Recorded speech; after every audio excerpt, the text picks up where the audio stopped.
Go now.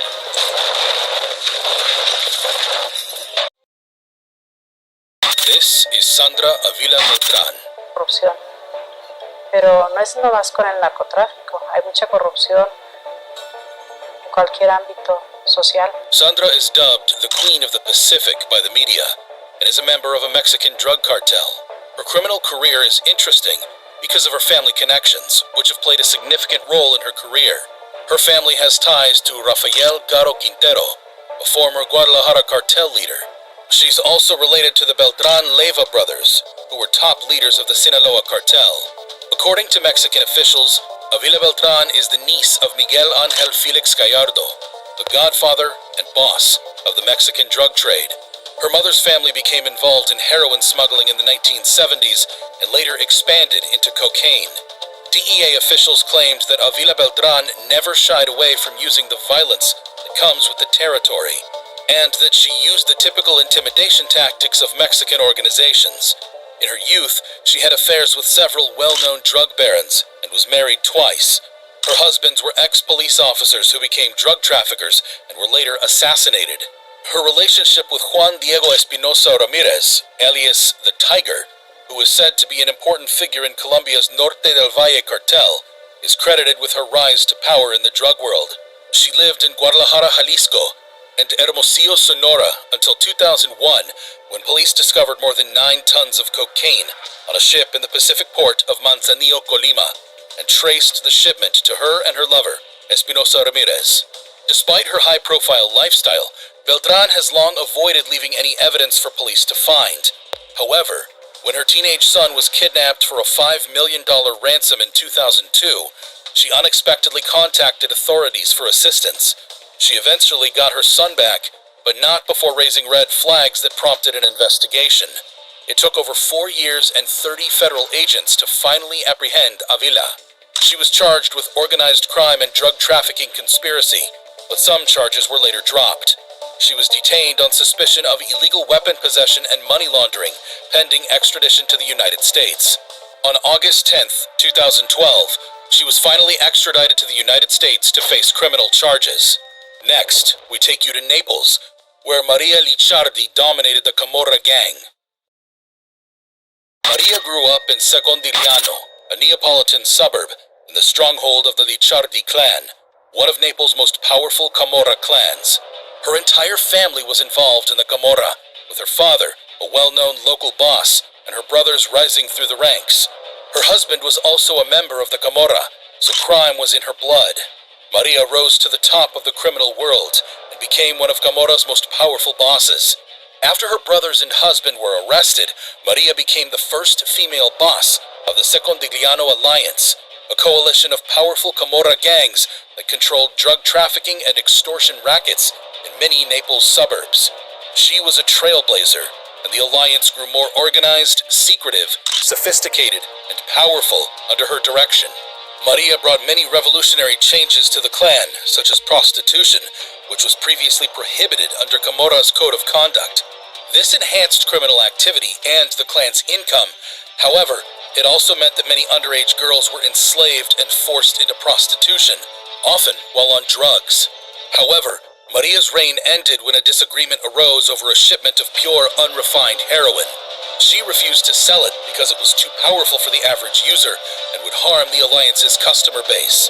The Lorusso clan, who had always opposed her leadership, disagreed and packaged the shipment for street sale, resulting in the deaths of many drug addicts throughout Naples. This sparked widespread public outrage, leading to massive police crackdowns on the Camorra clans. Maria was arrested and jailed. Prisons do not impede the Camorra, and she still commanded the clan from behind bars. She was released in 2009 after nearly 8 years. In 2019, she escaped a massive anti-Camorra operation against the Secondigliano Alliance.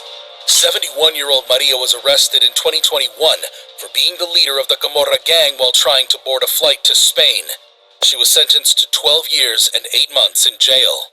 Just like Maria, we have Judith Moran. This is Judith Marianne Moran. Moran was from the notorious Australian Moran criminal family and had a life story that reads like a gangster movie script. This woman was born December 18, 1944, and participated in the notorious Melbourne gangland killings. Judy's first marriage was in 1963 to Leslie John "Johnny" Cole. Johnny was tragically killed in a drug-related gangland conflict in Sydney in 1982. Mark Cole, their son, born in 1964, later changed his name to Mark Moran. Judy began dating Louis Moran in 1966, and they had a son named Jason Moran in 1967. Their relationship, however, did not last, and they divorced in 1995. Fast forward to the early 2000s, and things heat up even more. Mark Moran was assassinated in 2000, and Jason Moran was assassinated in 2003.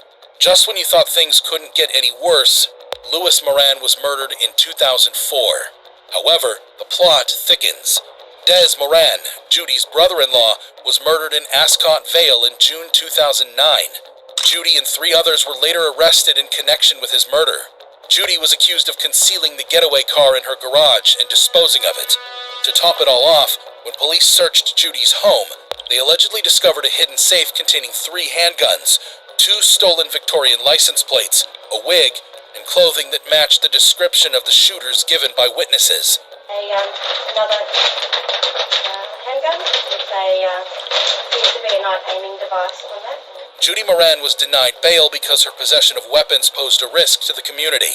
She was found guilty of murdering Desmond Moran by a jury in 2011, and she was sentenced to 26 years in prison, with a minimum of 21. Another notorious female gang leader that served time in prison was Rosetta Cutolo. This is Rosetta Cutolo.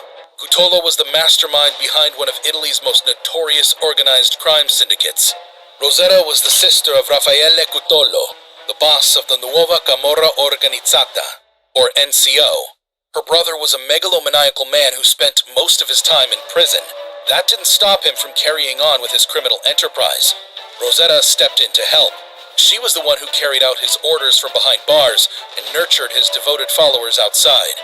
According to a resident of Ottaviano, where Rosetta lived with her mother, the NCO would have collapsed without her. Rosetta was a brilliant negotiator who dealt with cocaine barons in South America.